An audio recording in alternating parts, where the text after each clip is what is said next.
Ashamaa harka fuunee jaalatamtoonni fi kabajamtoonni maatii maastotootaa kan hundi keessanuu kan biyya keessa jirtanis kan biyya hambaa keessa jirtanis nagaa jirtu ani nagaa kooti galata waaqayyo akkasumas yaada adda ta'e wayii isinii qabadhee nuuf yaadallee akkasumas jireenya kee keessatti salacha'amtee yookiin of ifattee beektaa jireenya kee keessatti fakkeenyaaf namoonni kamiyyuu jireenya kee keessatti kan salacha'ame yookiin of ifatee biqaa wanta hin taane yaadatu jira.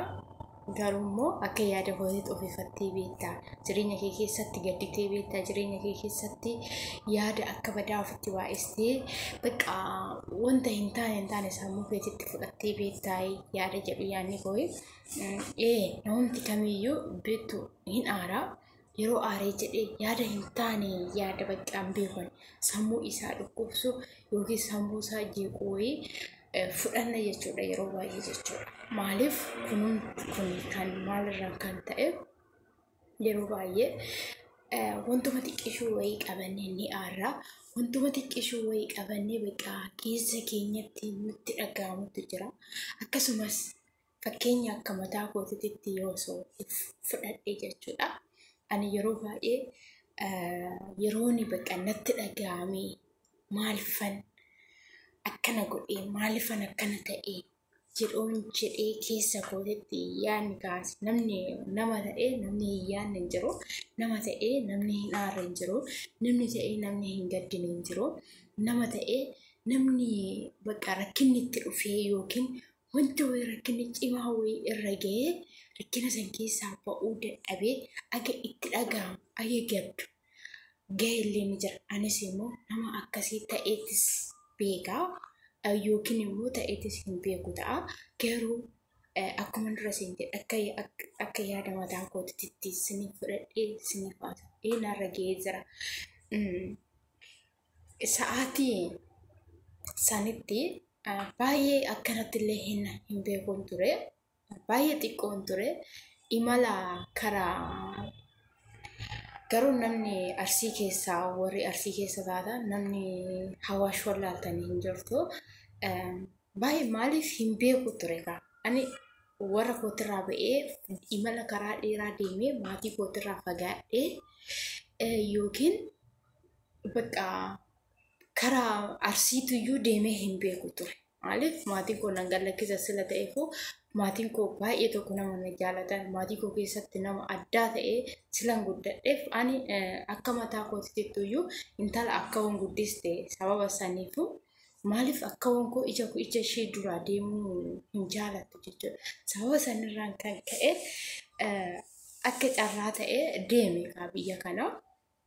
Maaliif biyya tokkocha makiina yaabadhee biyya san ga'ee jira. Saniin ala maalummaa biyyattii keessas hin beeku maalummaa asallaa keessas biyyoota biraa keessallee hin beeku ture. Garuu immoo akkuma carraa ta'e guyyaan karaa biyyaa achii as deebi'u karaa Arsii deebi'u Arsii asallaa keessatti hundumti keenya hin beekne yeroo duraanii agam makiina naga ulfaataa ta'e Arsii asallaadhaa gara biyya keenya yaabbachuudhaaf yeroo deemnu baay'ee makiinaan argatanii turan. Amma sa'aatiin kun sa'aatii deemee sa'aatiin kun akka sa'a 11 akka Itoophiyaatti galgala. Kazaan makiinaa kana dhaabbadhee galgala natti ta'e. Akkasumas makiinaan takka immoo makiinaa Sagureeti warri raddaati jechuudha. Nama 3 nuyi. Nu 3 kanaayyuu deemaa aga Mazooraa jechuudha. Mazooratu jira. Mazooraa karaa Sagureetii fi Mazooraa gara biyya kootii deemutu jira. Achitti nu eegaa jedhan. Ani garuu maaliif hin beeku ture kaa maalummaa biyyaattis hin beeku. Mazooraan kuniyyuu maal akka ta'e keessa isaa bu'ee hin beeku sila ta'eefu maalan ta'e karaarratti bu'ee jarri sun karaarratti na biraa bu'anii ta'an immoo hoo zalaaqiin darbe jechuudha. Maaliif kuni muluun hin beeku kaa wanta hin beekne natti ta'e naaf haarawaa ta'e naaf maalummaa isaa hin beeku sila ta'eefu naaf haarawaa ta'e. Yoon deemee Sagure yeroo ga'u garuu maatiin Sagure akka fira qaban nan beekaa bilbila isaanii minaamin akkana nan qabaa. sagure ga'ee hoonannoo jedhu sagure asallaa jedhu bakka natti dhagahame maaliif bakka nan jiru na wallaalee akka carraa ta'e immoo niitii wayii natti dhufte. Kazaan nama guddoodha isheen garuu ulataa ishee waaqayyoo hin beekne yoo lubbuun jiraadhe yoo ishee lubbuun jiraatte garuu ebelullee jedhee maqaa isheetis hin beeku biyya san keessa deeme inuman garuu mana ishee bakka hayyoo bakka sanii jijjiirratte hin beeku malee mana ishee qoradhee inuma mana ishee dhaqa jedhee keessa gosooti yaada na qaba jechuudha. Anas nama sanii naa godhuutu niitiin tun natti dhuftee na fuutee mana ishee itti naan galtee mana ishee na bulchitee ganama isheen immoo karaa Adaamaa deebi'aa jirti. Na fuutee naaf deebitee maalidhaaf ayyaada kana mul'isuuf hin jechuudha qiseen jireenya koo keessatti gaabbee jira wanta wayii godhee osoo hin beekin godhee wanta gaabbeetu jira. Akkasumas immoo hundumti keenya jireenya keenya keessatti jechuudha osoo hin beekin gooneetis osoo beeknus gooneetis wantoonni gaabbinee ni jirra. Akkasumas immoo yeroo baay'ee jechuudha osoo hin beekin ballee jira.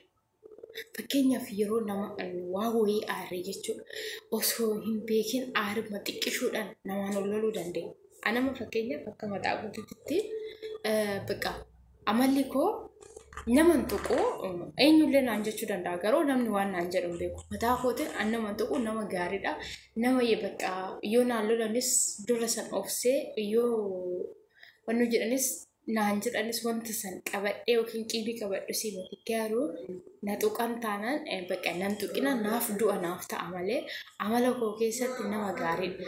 Garuu immoo na tuqan taanaan nama tokkotti aaree jiraadhe taanaan dhugaa rabbii jechuudha. Nama biraatti nama lola deema. Amala koo keessatti kana bakka amalli koo tokko amalli nan qabu amalli badaas ta'u gaaris ta'u namni garuu akkatti nama biraa hin beekne amalli koo badaan tokko kana malee wanta biraa hin qabu. Garuu jireenya koo keessatti baay'ee yeroo baay'ee gaabbii galee jira. Yeroo baay'ee maaliif akkana ta'a jedhee maaliif akkana yaadinaaf ta'uu dide jedhee gaddee jira. Garuu hoo har'a hoo ani bakka san hin jiru. Har'a hoo bakka kaleessa jiru san hin jiru.